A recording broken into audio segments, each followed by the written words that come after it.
희망이 있다. 음. 그리고 다음번에 우리가 또 진보 정권을 또 이제 정권 재창출을 하게 되면 음. 이제 정말 한국과 미국의 양쪽의 진보 정권이 오랫동안 같은 시간을 가지게 되면은 그렇지. 앞으로 예, 대북 관계는 희망이 있다.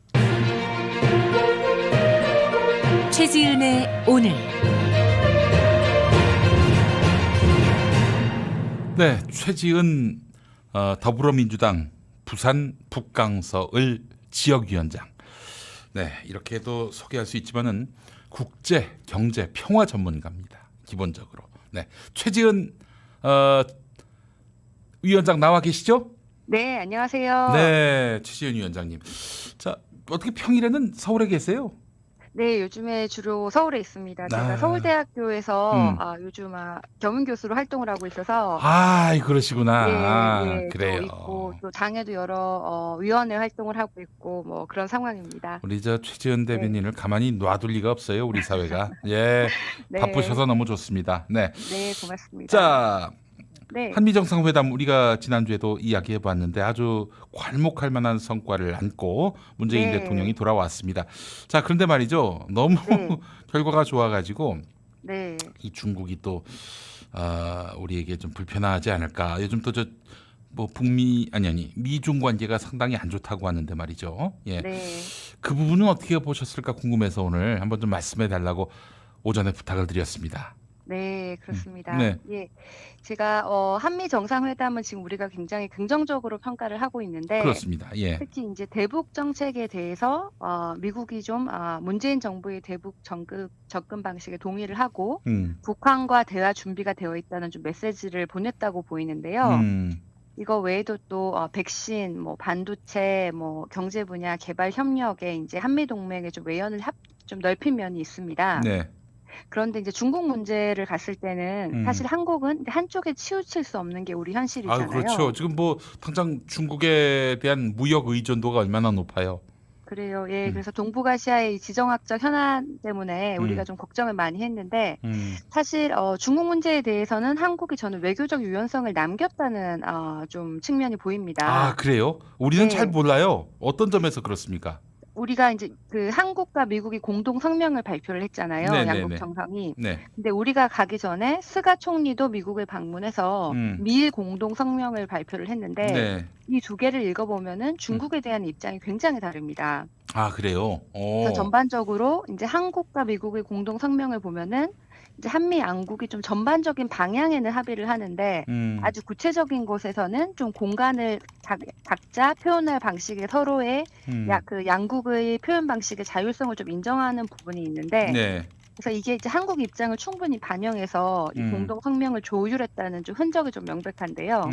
좀 구체적으로 말씀드리면 중국 같은 경우에는 그 미국과 일본의 공동 성명에 보면 중국을 향해서 위압을 행사하고 있고 규범에 기초한 국제 질서에 부합하지 않는 행동을 했으며 현상 변경을 시도하고 있고 불법적으로 해양 권익을 주장한다. 이렇게 공격적으로 직설적으로 표현을 하고 있습니다. 중국이라는 나라에 대해서. 네네네. 근데 한미 공동 성명을 보면은 중국이라는 나라를 직접 거명하지도 않고 국제 질서를 불안정하는 행위에는 반대한다. 아니면 뭐 국제법을 존중해야 된다. 그래서 이게 대중 비난으로 굳이 해석이 되지 않고 전반적인 원칙에 대해서만 얘기를 했거든요.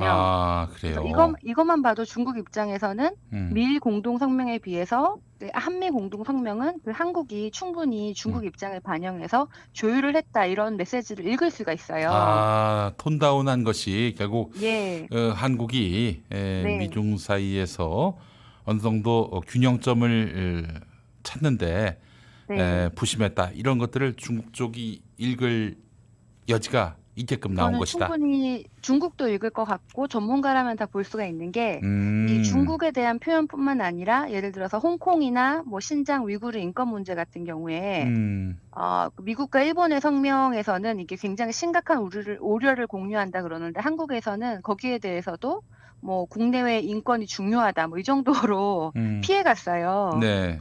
사실 이거는 좀 우리가 오히려 비겁할 만큼 피해갔고 또 인도 태평양 전략 같은 경우에는 이제 음. 미국과 일본이 이제 중국을 견제하려고 만들어 놓은 건데 이제 전반적으로 이게 일본이 발의했고 음. 미국이 수용했다. 뭐 음. 그래서 이제 좀 이게 전반적으로 이 배경에 대해서 이렇게 얘기를 하고 있는데 네. 한미 공동 성명에 보면은 우리가 이 인도 태평양 전략도 그냥 포용적이고 자유롭고 개방적인 인도 태평양 지역을 유지를 원한다. 뭐 이런 식으로 얘기를 해놨고 또 한국의 신남방 정책과 연계를 위한 협력 정도의 수준으로 이렇게 수준을 굉장히 낮춰놨고 또 동시에 그 양국의 관점에서 각각 양국의 이익이 되는 접근법으로 해놓은 그 여지가 충분히 있습니다. 아, 그래요. 네, 하여튼 뭐 중국이 이해를 할 만큼 우리가 네, 외교적 노력을 다했다 이렇게 볼 수 있다는 건데 그래요.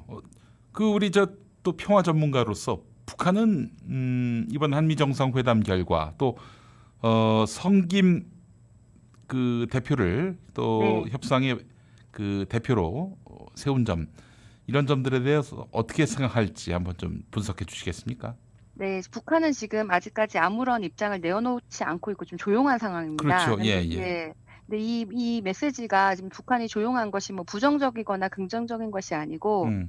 충분히 지금 이 한미 정상회담에 대한 평가에 대해서 아주 세부적인 사안까지 충분히 지금 음. 연구를 하고 있다 이렇게 보이고요. 아, 그래요. 오히려 이제 백악관은 사실 정상회담 개최를 앞두고 음. 미국의 대북 정책에 대해서 음. 검토 결과를 공개를 한 것은 굉장히 이제 한국에 우호적이고 음. 한국과 같이 상의를 해서 대북 정책을 마무리하겠다라는 그런 메시지로 보였고 음. 또 성김 대북 정책 특별 대표도 좀 깜짝 서프라이즈 임명이었잖아요. 네네네. 또 미국 측이 공동 성명에서 남북 관계를 상징하는 판문점 선언, 그리고 북미 관계를 상징하는 싱가포르 선언을 계승하겠다고 직접 언급을 하고 있습니다. 음. 그래서 우리가 이제 바이든이 되면 옛날 트럼프 때의 그 정책을 완전히 무시하고 다시 시작하지 않겠느냐라고 했지만 음. 지금 문재인 정부의 대북 접근 방식이 그대로 이어지겠다는 것에 동의를 했고 네. 또 북한과는 대화 준비가 되어 있다는 메시지를 충분히 보냈기 때문에 음. 저는 이거 북한이 제가 북한이라면 만약에 음. 지금 문재인 대통령의 임기가 5년째인데 음. 한국은 조금 있으면 대통령이 바뀌면 다 이제 바뀔 텐데 음. 지금 우리가 뭘 할 필요가 있느냐 이 시점에 음. 이렇게 아마 생각을 했을 것 같아요. 음. 근데 지금 이번 한미 정상회담의 이 평가, 이 메시지를 보고 이 기조가 미국의 바이든 대통령이 1년째 계속 가는구나. 음. 그러면은 다음번에 민주당이든 뭐 이제 한국의 정권에도 이 기조가 계속갈 가능성이 크구나 이렇게 생각을 해서 음. 앞으로 남은 1년도 우리가 좀 잘 보낼 수 있는 그런 가능성을 열어놨다고 보입니다. 아, 그래요. 자, 뭐 이걸로만 끝낼 게 아니라 우리가 더 북한의 이제 마음을 돌이킬 수 있을 여러 많은 노력들을 또 기울여야 하겠다라는 생각을 해봅니다. 예. 네. 자, 지금 미중 관계는 어떻습니까? 뭐 미중 관계는 사실 여러 가지 우리 사실 오바마 때부터 대북 견제를 해왔잖아요. 네네네. 그래서 미중 관계를 참 보면은 이게 통상 뭐 트레이드란 분야가 우리가 옛날에는 FTA 협상 이런 거를 생각을 했는데 네. 지금은 이게 무역뿐만 아니라 뭐 기술, 음. 뭐 패권, 뭐 안보 이렇게 다 이제 연결이 돼가지고 네. 이 이제 보면 이게 무역이고 물건을 사고받는 건데 그 안에 내부적으로는 더 많은 분야에 이렇게 연결이 되어가지고 있고 굉장히 그 미국을 따지면은 미국의 지금 진보와 보수를 갈라놓는 아주 중요한 사안이 된 것 같아요. 아, 그래요? 그리고 뭐 실제로 미국의 대선 후보들도 생각해 보면은 중국 견제는 다 비슷한 의견을 가지고 있지만 네. 트럼프는 뭐 양자로 하는 거, 네. 그리고 이제 바이든 대통령은 다자주의 이렇게 이제 통상에 대한 입장이 그 진보와 보수를 나누고 그다음에 지금 대선 후보의 주요 공약까지 되어 있는데 네네. 이게 한국이랑은 좀 대조가 되는 것 같은데요. 한국은 우리는 이제 통상이라고 그러면 보통 관료의 영역이라고 생각을 하는 것 같습니다. 네. 그래서 이제 정치에서 산업통상위원회가 있지만 통상을 그렇게 얘기를 하는 전문가는 없어요. 우리 정치에는. 네. 그리고 이거는 관료들이 알아서 하는 거고 뭐 아주 큰 일이 있으면 좀 얘기만 하는 거라고 생각을 하는데 사실 이제 통상뿐만 아니라 여러 분야에서 우리 정치가 좀 우리 민주당이나 정치가 이게 우리가 원하는 방향은 이거라는 걸 내놓고 거기에 대해서 좀 평가를 받는 게 이제 우리 정치의 발전이라고 좀 생각이 드는데요. 미국과 중국의 관계도 지금 계속 아주 변하고 있는데 네. 사실 트럼프 때만 해도 굉장히 트럼프가 오히려 어떻게 보면은 좀 무모할 정도로 중국을 공격을 했고 네. 2019년에 미국 전략 보고서에서는 이제 대만을 우방 국가라고 이제 국가라고 국가라고 표기했죠. 표기했어요? 그럼 중국이 예. 어마어마하게 반발할 텐데. 그랬던 적이 있죠. 그리고 2020년에는 미국 상원에서 이제 타이베이 법안, 타이완 동맹 보호법을 만장일치로 가결했는데 여기에는 이제 미국 행정부가 대만이 국제 외교 관계를 복원하거나 국제기구 가입을 지원한다는 내용이 들어가 있습니다. 그래요. 그러니까 거의 이제 국가로 이제 좀 생각을 하는 게 트럼프 때는 있었는데 오히려 이제 올해 바이든 정부가 출범한 다음에는 오히려 좀 이런 대만과의 교류는 계속되지만은 중국에 대한 이런 견제가 트럼프 때보다 좀 후퇴를 하고 있습니다. 이제 바이든 대통령 취임식에 이제 좀 계속 대만과 교류를 하는 부분을 보면은 바이든 대통령 취임식에 대만 대표가 당교한 지 42년 만에 참석을 했고 네. 또 미국 정부가 대만에 대해서 압박을 좀 중단하라고 중국에 공식적으로 여러 번 경고도 했고 그렇게 또 그런 활동을 하지만은 또 한편으로는 또 지난 2월에 바이든 행정부가 하나의 중국 원칙은 불변하다라고 이렇게 얘기를 해버렸어요. 그래서 이제 중국과 정면으로 대결하는 사태는 바이든 행정부는 피하겠다는 것을 이제 확실하게 얘기를 했고 네. 또 하나의 중국, 그러니까 대만을 국가로 인정하지 않는 것에 대해서는 미국은 계속 그 입장이다라는 얘기를 했고 또 관련돼서는 대만을 우리가 지원은 하겠지만은 대만은 국가는 아니다. 고위급 회담은 하고 교류는 하겠지만은 국가로 인정하진 않는다는 메시지를 여러 번 줬고 네.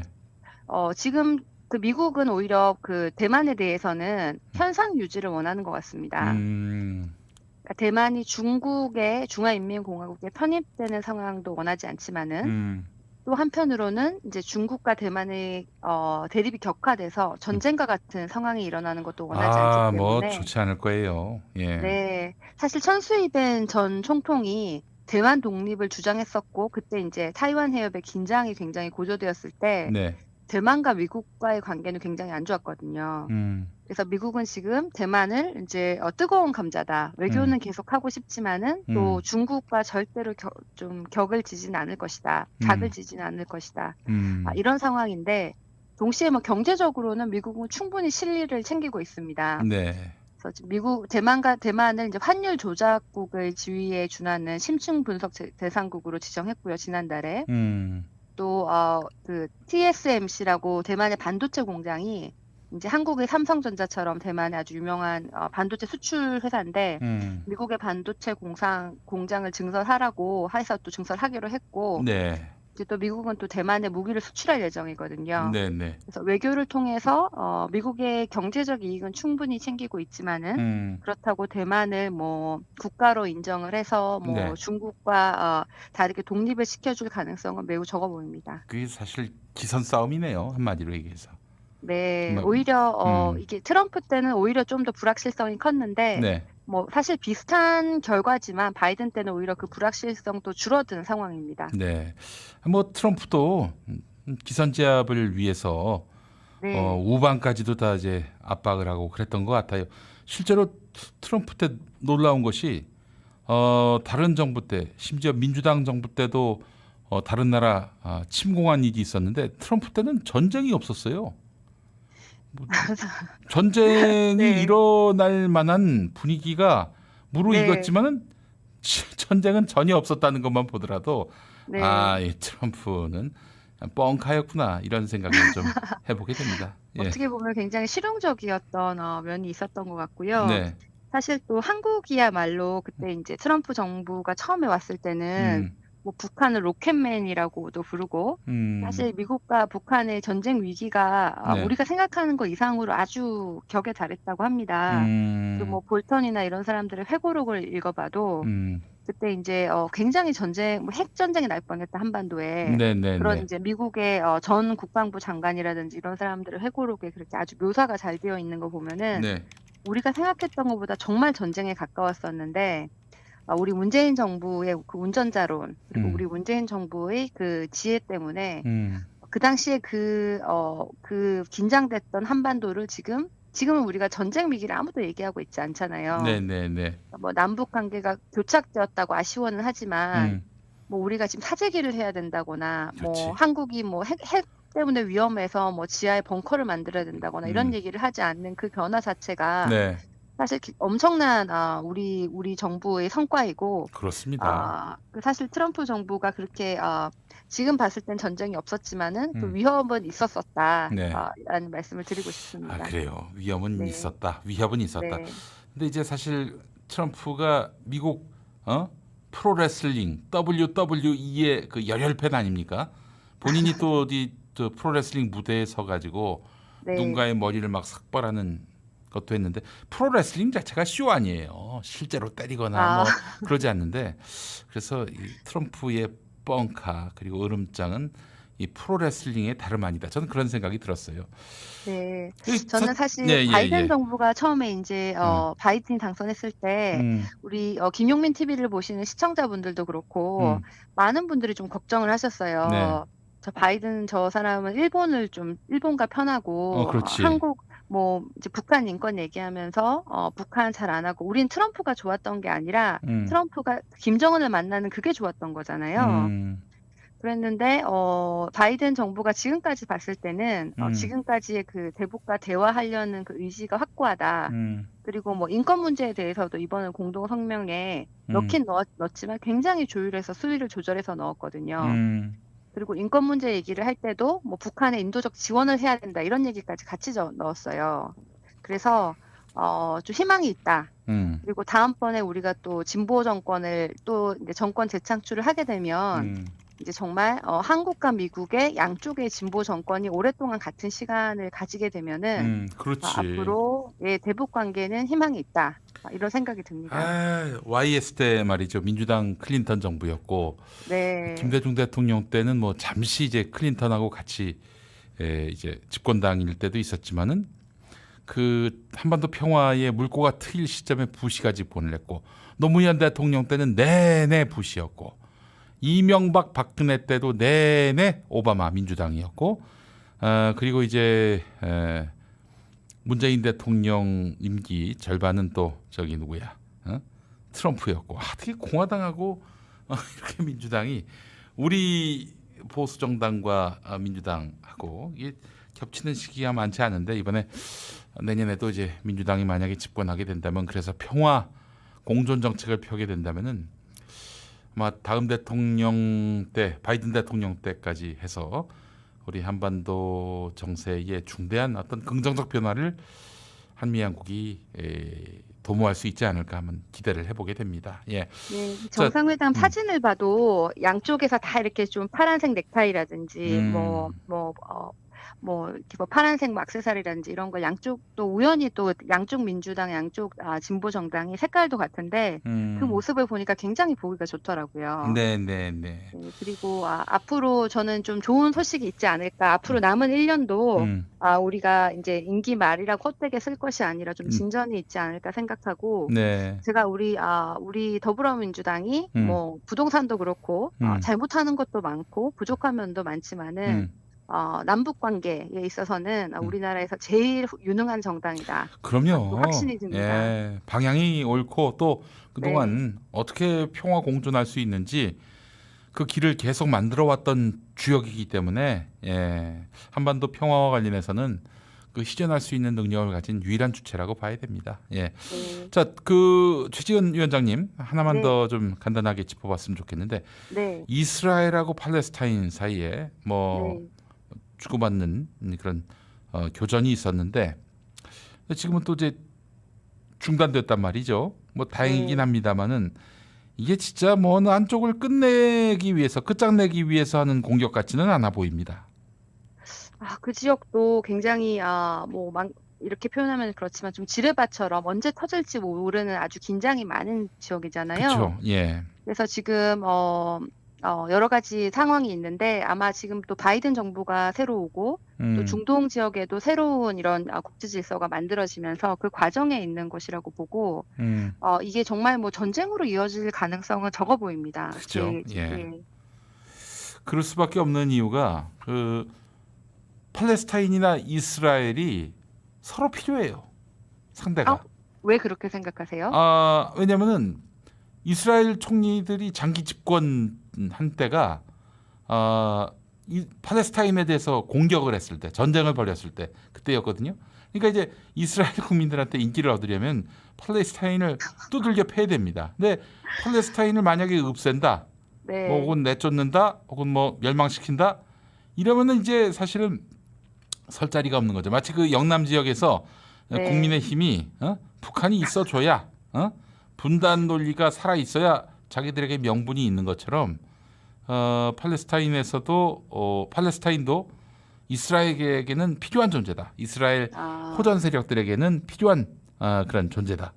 이렇게 좀 해석을 하게 될 것 같은, 해석을 할 수 있을 것 같은데 어떻습니까? 네, 제가 그런 경우를 참 많이 봤는데 제가 옛날에 세계은행에 있을 때 알바니아라는 나라에서 일한 적이 있는데요. 그렇죠. 예. 그 나라가 이제 1990년대 초반까지 북한과 비슷했어요. 그래서 유럽에서 가장 폐쇄적인 나라였고 이제 외부와 이렇게 출입이 안 되는 상황이었는데 지금은 그 나라가 이제 다 개방을 해가지고 우리도 이제 여행도 갈 수 있고 그런데 그 나라에 벙커가 굉장히 많은 거예요. 벙커요. 예. 예, 그래서 이 나라에 당시에 이제 외부와 출입이 안 되고 언론이 다 통제됐을 때 좀 경제가 안 좋거나 이제 시민들이 이제 좀 시민들이 좀 민심이 안 좋거나 그러면은 정부가 무조건 밖에서 쳐들어온다. 지금 벙커를 지어야 된다. 그래서 아무런 그 외부의 침입이 없는데 계속 벙커만 지은 거예요. 그래서 지금 그 벙커가 너무 많아서 예. 일부는 그 벙커를 지금 뭐 좀 개조를 해서 커피숍으로 쓴다든지 박물관으로 난개발을 했구나. 쓴다든지. 난개발. 벙커 난개발. 그 벙커를 보면은 이 사람들이 이렇게 이제 정보를 접하지 못하고 갇혀서 살았구나. 이런 얘기를 하시는데 지금 좀 전에 팔레스타인 얘기를 하시고 이런 얘기를 들으니까 갑자기 그 벙커가 생각이 났습니다. 그래요. 네. 그렇기 때문에 저 국민의힘을 정말 이 분단 논리로부터 헤어나오게 할 가장 좋은 방법, 또 영남 지역에서 덮어놓고 국민의힘 지지하는 유권자가 없었으면 좋겠다 이런다면은 빨리 남북 화해 협력을 이뤄내 가지고 더 이상 휴전선이 아니게 되고 남북의 그런 민간 차원에서도 교류가 활발하고 그렇게 해서 남과 북의 무슨 마음의 경계선이 필요한가? 마음의 경계선조차도 필요 없다. 이런 세상이 온다면은 저는 우리 정치가 정상화될 수 있을 거라고 믿습니다. 네, 저는 네, 앞으로 이제 대북 관계도 좀 기대가 되고 사실 이번에 국민의힘의 이준석 후보가 지금 당대표 후보로 돌풍을 일으키고 있잖아요. 네네네. 저는 사실 이게 지금 우리 당에서는 조금 위협적인 문제라고 생각을 하고 그래요. 그 신선한 청년 정치인 이렇게 변화 이런 메시지를 좀 국민의힘이 주는데 좀 그 중에 장점이라는 것은 국민의힘이 좀 영남 정당에서 좀 탈피가 돼서 이제 우리가 지역별로 투표를 하는 그것은 좀 많이 없어지지 않을까 앞으로. 네. 영남은 무조건 국민의힘을 찍고 호남은 민주당을 찍고 그게 많이 희석됐는데 더 앞으로 희석되는 그 과정에 있는 일이 아닐까 이런 생각도 들었습니다. 네, 맞습니다. 자, 하여튼 이런 남과 북에 남한만이 아니죠. 북한에도 매파가 있습니다. 이 선군 정치가 필요하고 네. 그래서 군대가 필요한 그런 북한이 돼야 한다. 이런 마음에서 남한과 미국과 군사적으로 대적해야 한다라는 세력들이 분명히 있습니다. 그들이 왜 그러겠어요? 그렇게 자기들이 살기 때문이죠. 그러니까 민족의 미래 이런 거는 염두에도 없고요. 예. 자, 그래서 사실 남과 북의 이런 분단주의자들, 적대적 공존을 통해서 기생하는 자들, 이런 자들을 정리해야 합니다. 그래야 우리가 새로운 세상을 열 수 있지 않을까. 그런 네. 그런 또 마음. 우리나라에도 보이지 않는 벙커가 아주 많은 것 같습니다. 그렇습니다. 그 벙커를 다 네. 카페로 바꿔야 합니다. 예. 자, 최지은 위원장님 오늘 말씀 잘 들었습니다. 네, 고맙습니다.